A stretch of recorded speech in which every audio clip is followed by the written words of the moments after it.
네, 국가의 어른이 부족한 시대에 유일하게 제대로 된 충고를 해주고 계시는데요. 박찬정 변호사님 모셨습니다. 어서 오십시오. 네, 안녕하셨습니까? 아이고, 이 검수완박이 이제 밀어붙이는데 어떻게 보고 계십니까? 오늘 아침 그 유력 일간지 종이신문이 일제히 일면 토업에 이 검수완박 문제를 다루고 있습니다. 예.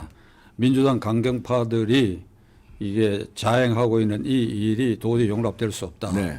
이거는 문재인 대통령의 헌법수호 최고 책임자로서 묵인 방조 아래 이런 일이 벌어지고 있다. 그렇죠. 이게 전부 톱 타이틀인데 그중에 유독 한국일보만은 이런 제목을 달았어요.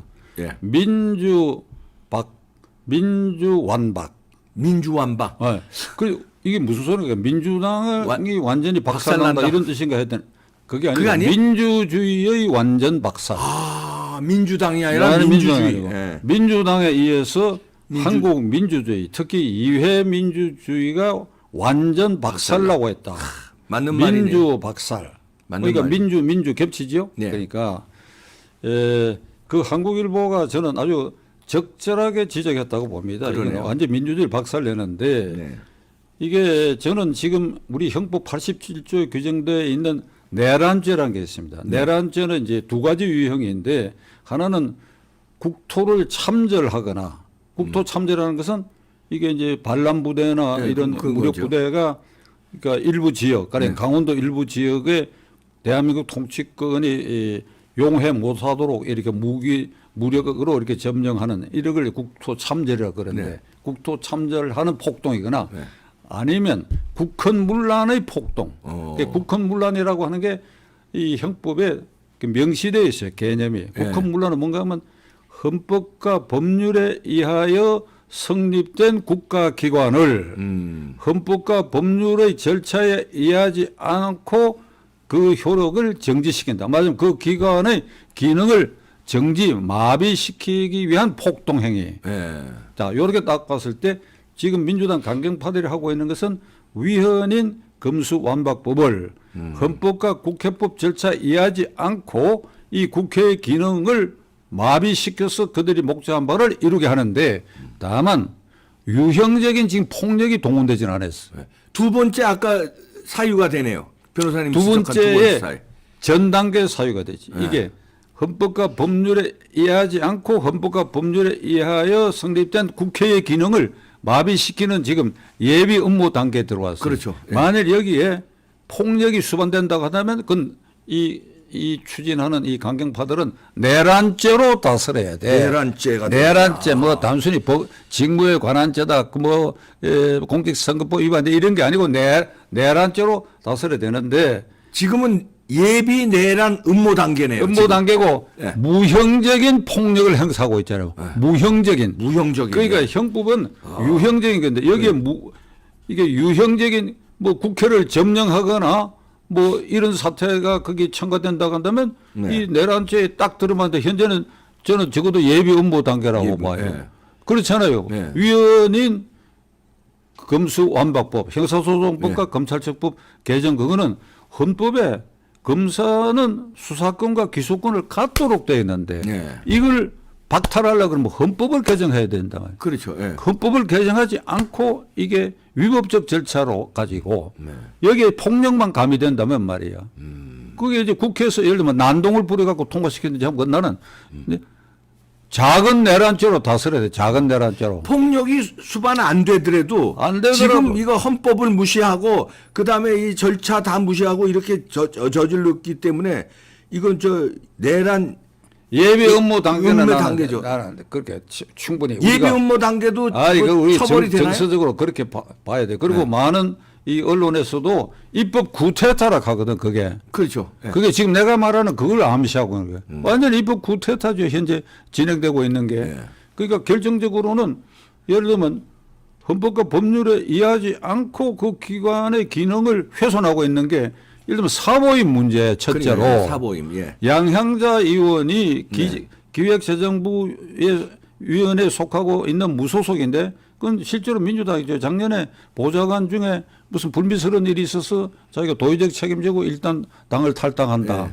그렇게 해서 탈당해서 무소속이 된 이 양향자 의원을 법사위에 이렇게 꽂아서 꽂아 넣고 한 사람은 저쪽 다른 데로 보내버리고 그래가지고 이게 이제 안건심의위원회가 네. 야당이 금수완박법은 위원회 소지도 있고 이러니까 숙려 기간 90일 정도는 이건 논의를 해야 된다. 이래서 안건조정위원회에 이렇게 상정하자 이러면 그건 무조건 들어주게 돼 있어요. 네. 그럼 어쨌든 안건조정위원회는 여야 딱 3대 3으로 법률에 그렇게 규정이 돼 있어요. 네. 동수로.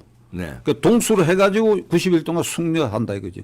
그런데 이게 국민의힘 당만이 지금 그 법사위에 있거든요. 네. 여당 12, 국민의힘 당 6, 네. 12대 6인데 여기에 무소속을 하나 끼워 넣었단 말이에요. 그러니까 11대 1, 6이 돼버렸단 말이에요. 예.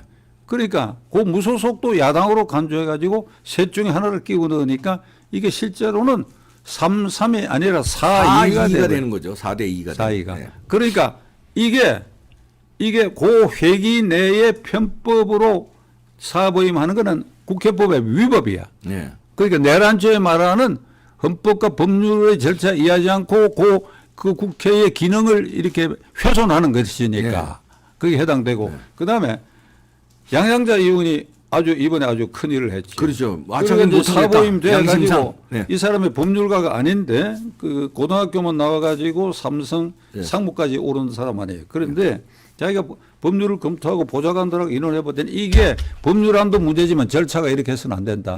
내 양심상 이것은 못하겠다. 안 예. 되겠다 하고 이제 이사 표현을 하니까 그게 상청부에서 그건 아마 비상대책위원장의 원내대표일 겁니다. 네. 이거 이번에 통과 안 시키면 청와대를 중심으로 20명 이상이 감옥 간다고.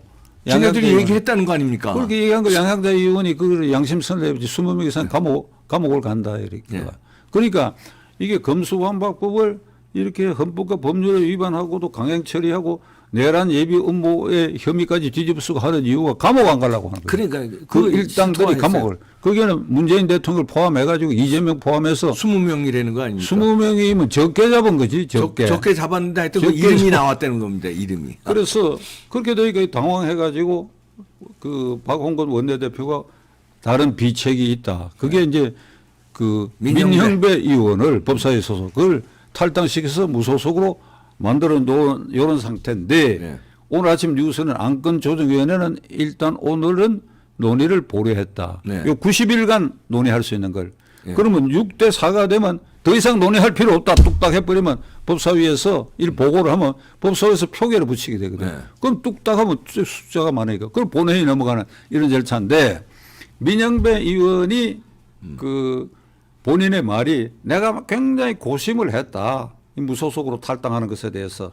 그러나 이게 이렇게 얘기해. 대의를 위해서 대의. 무슨 놈의 대의가 지네들끼리 음모를 한 거지. 내란 음모 해놓고 무슨 대의. 내가 웃다가 말하는데 기가 차가지고 대의를 위해서 내가 결단했다. 자, 요렇게 되니까 뻔뻔스러운 그 상층부 강경파들이 네. 어떤 칭송을 하는가 하니까 민형배 의원이 아주 개인적으로 위대한 훌륭한 결단을 했다. 그러니까 우리가 일제 시대에 항일 운동하는 사람이 윤봉길 의사가 홍국공원에 폭탄 들고 갈 때에 그 아주 처절한 심정, 위대한 결단을 했다는 이런 표현을 이 친구들이 한단 말이야. 네. 그러니까 이게 국회를 불태우더라도 이게 할 태세야. 이게 할 태. 네. 그리고 제가 지금 윤호중도 80년대 지금 386이 586, 586 이죠. 박홍근이도 그렇고. 그렇죠. 거기 이제 주력 부대들이 되게 그런데 저는 가끔 이런 생각을 해요. 80년대 그 친구들, 그 운동권들의 구호가 이게 반독재 민주화야, 반독재 맞습니다. 민주화. 네. 언론 탄압한다, 고문한다, 민주주의 절차를 위배한다 그랬잖아요. 네. 그러면 그때 그들이 그 순수한 학생 때에 반독재 민주화 투쟁을 했던 그 순수성을 오늘날 갖다 대입한다고 한다면 거꾸로 자신들이 가장 독재적이고 반민주적인 행위를 지금 서슴없이 하고 있지 않냐 이 말이야. 이 친구들이. 예. 그러니까 이 점에 있어서도 이게 첫째로 위헌인 법률을 네.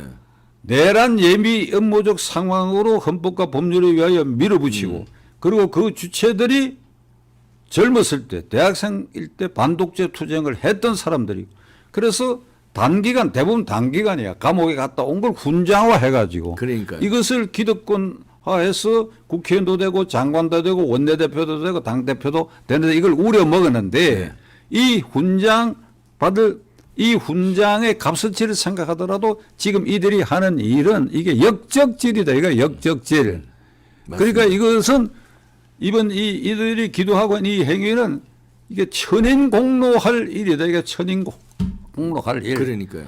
사실은 이 대목에서도 내가 지난번에도 여기서 인용한 걸 또 한번 인용할 수밖에 없는데 이게 딱 한비자 말이 이게 딱 맞아요. 네.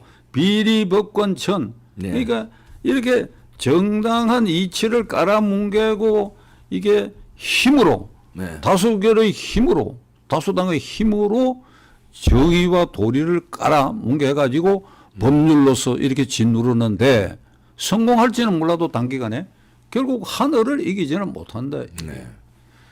그다음에 이 문제를 아니 이재명이가 당선됐어도 이렇게 이 검수한방 밀어붙였을까요?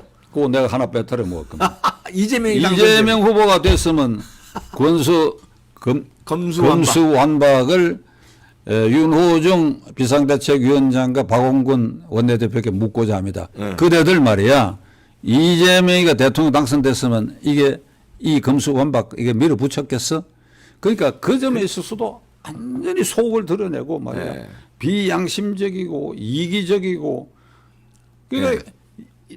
이게 이 공개방송에서 제가 여기까지만 얘기했는데 이 검수완박을 밀어붙이는 동력을 이렇게 일으키고 있는 건 이재명이라고 나는 봅니다. 그렇죠. 이재명과 문재인 이재명이가 살을 나고 갖가지 방법이라 갖가지 요거까지만 내가 얘기하려고 그래. 갖가지 방법으로 이 강경파들을 붙이고 있다. 네. 그 강경파들이 움직이지 않으면 안 될 만큼의 갖가지 방법이 동원되고 있다고 하는 게 여의도의 평판인데 뭐 돈도 동원되고 있다 이런 아니 얘기도 그것까지는 나오고. 내가 확실히 얘기할 수가 없어요. 그러니- 갖가지 방법이에요. 갖가지.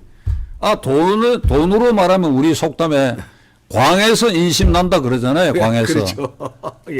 광에서 쌓여 있는 걸 나누어 주면 인심을 얻고 그다음에 돈이면 귀신도 부른다고 하잖아요. 돈이면 귀신도 부른다고 하잖아요. 그 갖가지 방법으로 이게 부추기는 게 이재명이고 그다음에 무엇보다도 헌법수호 최고 책임자인 이 문재인 대통령의 묵인과 방조. 그럼요. 지금 의 시청자 여러분들께서 아마 제가 이 말씀을 드리면 처음 생소하게 들으시는 분들이 있을 것입니다. 우리 헌법 81조에는 이런 조항이 있습니다. 대통령은 언제든지 국회에 출석하여 이견을 제시할 수 있다. 네.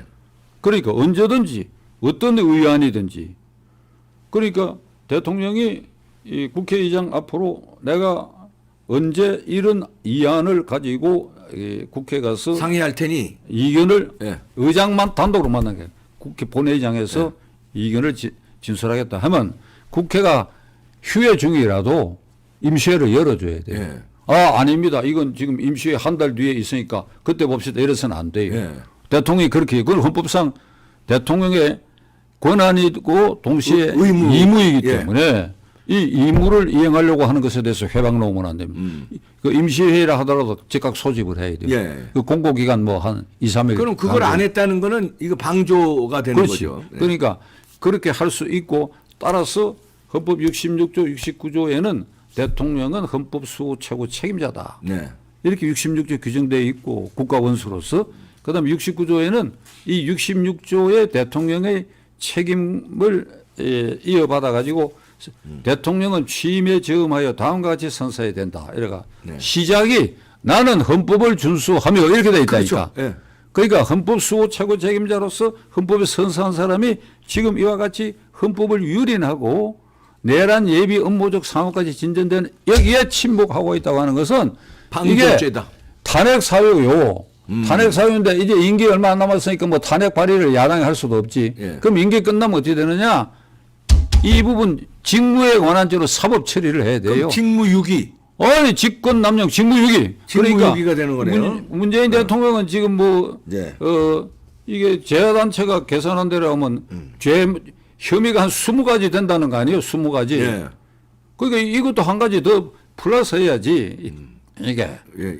그러니까 이번 예. 이 사태에 이 문재인 대통령이 민주당의 1호 당원으로서 예. 국회 출석해서 이거는 진술 못한다 하더라도 예. 불러가지고라도 이 얘기를 해야 돼. 불러가지고라도. 그렇잖아요. 예. 예. 맞습니다. 그리고 이건 국가 원수로서 정당한 절차로 국회 가서 얘기를 해야 될 책임이 있고 아니라면 불러가 자기들 군사니까 야 이건 너무하다 이렇게 해야 될 거 아니에요. 방조 정도가 아니라 주동자 아닙니까? 이재명과 문재인 자기네들 감옥 안 가려고. 문재인 대통령은 내가 보기에 인간적인 점에서 비춰봤을 때 이게 계산을 잘못하고 있는 것 같아. 이게 통과되면 자기가 이제 5월 3일 마지막 국무회의에 상정해서 국무회의 의장이 대통령이니까 네. 그 국무총리를 대신 회의는 맡길 수 있죠. 그래서 뚝딱 해서 이결되면 바로 종이에 사인을 해서 관보에 게재하는데 관보 게재일 즉시 효력이 발생한다. 그러면 5월 3일이면 5월 4일부터 저기 효력이 발생할 수가 있지요. 네. 그런데 이런 무리수로 내란 선동 음모적 상황으로 이 법이 통과돼 가지고 대통령 책상벌이에 왔다. 5월 5일이나 6일. 네.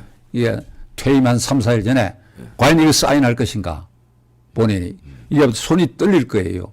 그런데 내가 보기에 할 가능성이 많아. 네. 그런데 미리 민주당 보고 이걸 자제시키거나 이게 올라와도 사인을 안 해야 동정심이 생기게 돼. 아, 그래도 문재인이가 이게 양향자 의원이 양심 선언한 대로 이 법이 통과되면 20명 이상, 문 대통령 포함되니까 예. 감옥 간다고 하는데 본인이 감옥 갈 각오를 하고 이 법을 거부했거나 이러면 동정심이라도 생겨가지고 네. 수사의 강도도 좀 동정을 받을 거 아니냐 이 말이야. 이 계산을 잘못하고 있어. 이거 사인을 해버리면 계산 착오네. 이게 진짜 동정의 여지가 제로야. 동정의 여지가 네. 최종적인 대통령이 책임져야지. 그게. 그렇죠. 예. 그다음에 이 단계에서 박병석 의장에게 내가 하고 싶은 얘기 있어요.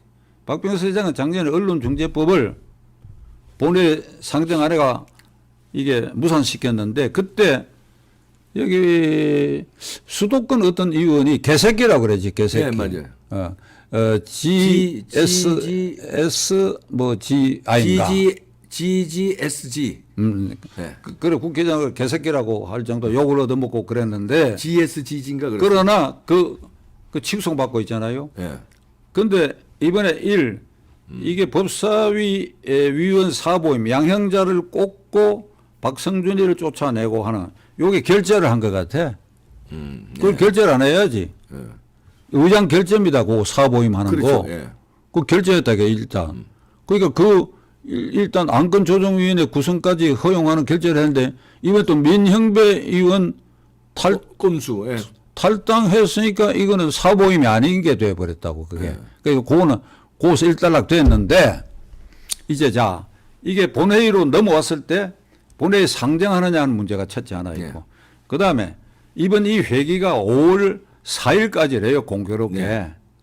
이번 이 임시회의 회기가 그러면 가령 오늘이 22일이니까 25일 이게 법사위가 뚝딱뚝딱 해가지고 말이지 안건조정위원회도 적당히 해가지고 이게 법사위 통과돼가 이게 본회의로 상정 넘어오면 지금 이 사람들 노리는 거는 국회의장이 이 법안을 상정하기 전에 5월 4일에 끝나는 임시회의를 5월 3일에 맞추기 위해서는 그 2, 3일 전에 그러니까 임시회의가 5월 4일에 끝나는 걸 한 일주일 전에 끝나도록 4월 30일까지 회기를 단축시키는 안을 먼저 상정해서 통과시켜야 돼요. 예.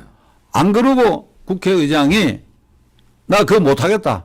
그냥 본회의에 상정을 해버리면 야당이 필리버스터를 하게 되잖아요. 그렇죠. 예. 그러면 5월 3일 이후까지도 할 수가 있거든. 예. 그러면 그걸 막으려고 그러면 이 3분의 2 이상의 의원이 서명을 해서 필리버스터 중단을 요구해야 되는데 지금 민주당이 179석이란 겁니다. 요게 다 뭐 그 무소속 사이비 우당까지 합하면 민주당까지 한석이 못 알았는데 네.